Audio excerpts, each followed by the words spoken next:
हम मीनू झा प्रणाम करै छी समस्त मिथिलावासी के। एकटा विषहारा के गीत लऽ कऽ उपस्थित छी।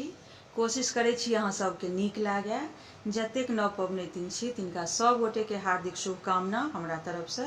धन्यवाद। जय मिथिला, जय मैथिली। पातरी बिषहरी देखैत कारी, छुबैत हमरा से डर लागे। पातरी बिषहरी देखैत कारी, छुबैत हमरा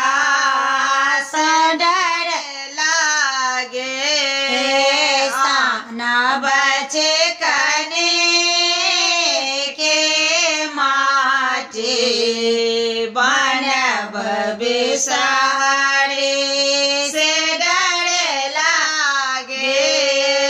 सन बचे कने के माटी बनब बिषहरी से डर लागे।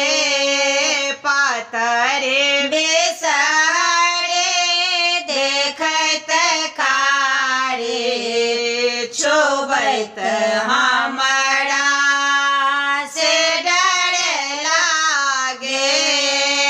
आनब मैना के पता, लिखब बिषहरी से डर लागे।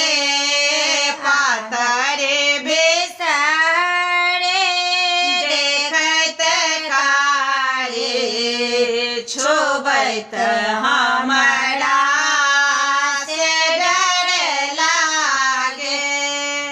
घोरबला ललका हम सिंदूर, लिखब बिषहरी से डर लागे।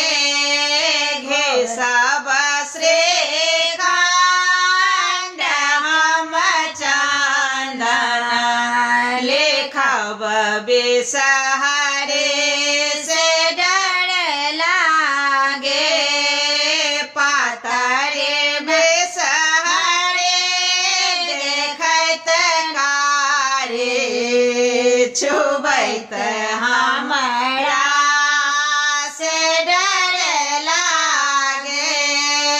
छुबैत हमरा